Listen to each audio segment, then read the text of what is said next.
The Knicks postgame show is presented by Tri-State Audi. Visit your Tri-State area Audi dealer today. Josh Hart, what a debut for the Knicks. He was all over it.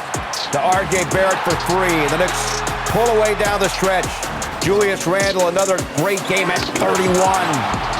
Hart played 26 minutes, hit two key threes in the fourth quarter, and the Knicks go on to beat Utah. Final count tonight, 126-120.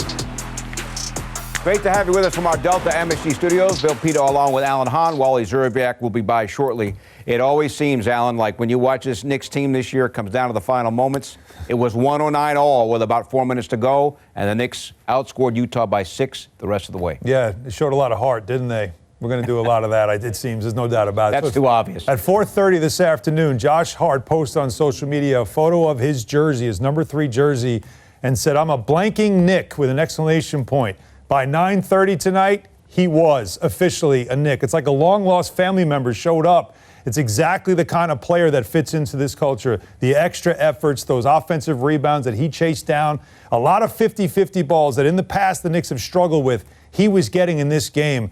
He might not have been a leading scorer, he might not have been a leading rebounder, but he was a difference maker and the reason why the Knicks were able to win this game. So many times we see these games, as you mentioned, the 50-50 ball has gone the other way. Yep. It did not tonight. Right. And that always seems to determine what happens during crunch time. Yes, absolutely. And let's also point out Jalen Brunson and Julius Randle once again just, having huge offensive nights. Both of them going for 30. Jalen Brunson, incredible, getting to the free throw line. 14 of 15 from the free throw line. Made his first 14 before he finally missed one. And you also point out that fourth quarter, Bill, you talk about hold on to your hat. 75 points combined was scored in that fourth quarter. Yeah. So you had to keep pace and get stops when you could, and the Knicks were making their threes when it mattered. It's a good thing that of the 75 fourth quarter points scored combined, the Knicks scored 39 of those. Yes. As we take a look at, again, what was a very tight game and decided in the final minutes. And Jordan Clarkson was fantastic. I mean, Josh Hart came in this game to try to lock him up. He has guarded him several times before, but it was not easy to do, and neither was guarding Jalen Brunson, who was feeling it once again.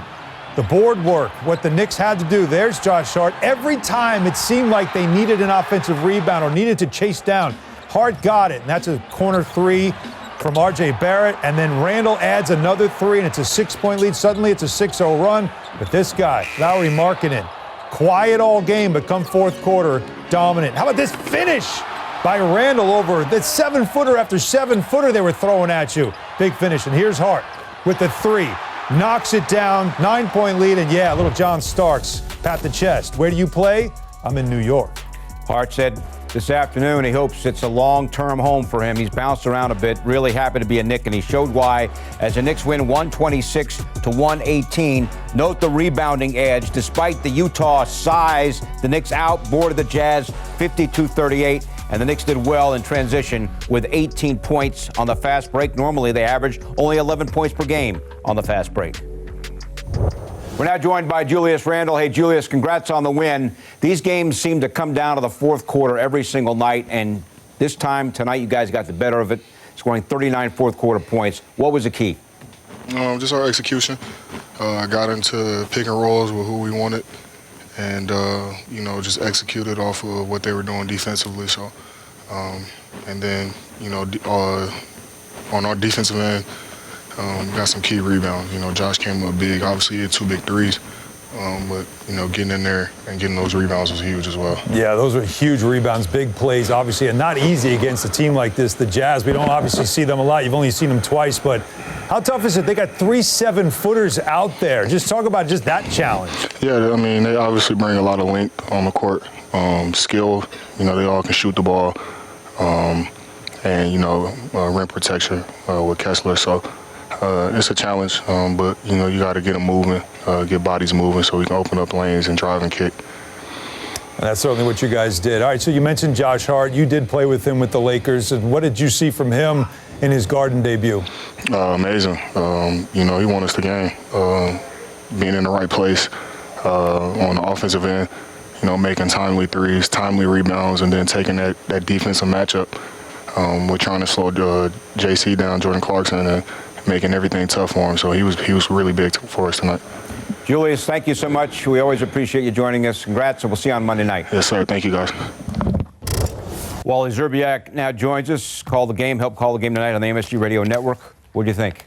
Oh, it was the perfect script for Josh Hart's debut. I mean, what a performance.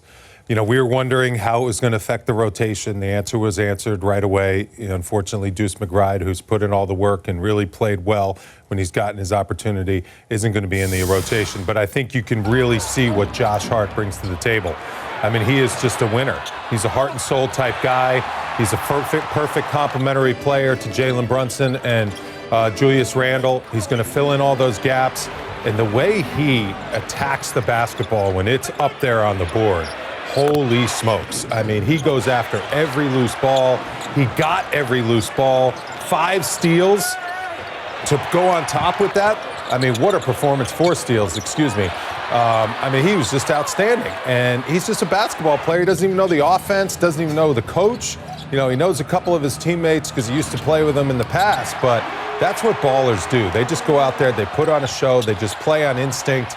And I give, you know, the coaching staff credit for sticking with him in crunch time and for him coming through in crunch time. And this team is all about winning. Tom Thibodeau assesses the game. He assesses the situation. He plays the guys at the end of the game that he thinks gives this Knicks team the best chance to win. That's the bottom line. If you're not playing well on certain nights, you might not be in at the end of the game. You have to earn your playing time. You have to earn every minute on the floor out there pretty much, other than Brunson and Randle, who are obviously going to finish every game if they're not in foul trouble or they're not fouled out. But the other pieces, he goes by instinct, and a lot of times he pushes the right buttons. And, you know, how many times have we talked about lately the 50-50 balls, the long rebounds that they tend to give up, that ends up the other team gets it and gets another possession.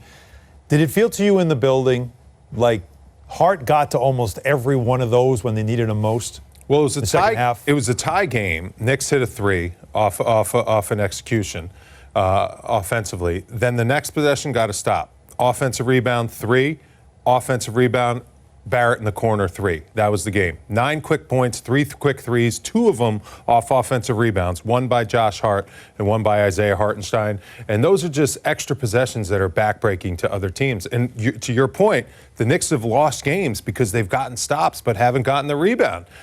LA Clippers went to overtime because the Knicks got the initial stop. They couldn't secure the rebound.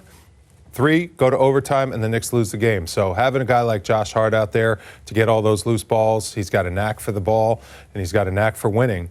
It's a nice pickup by the Knicks. And you think about it, too. So the Knicks had 20 offensive rebounds in this game. That's a lot, right? A lot of offensive rebounds in a game that you saw a lot of points scored.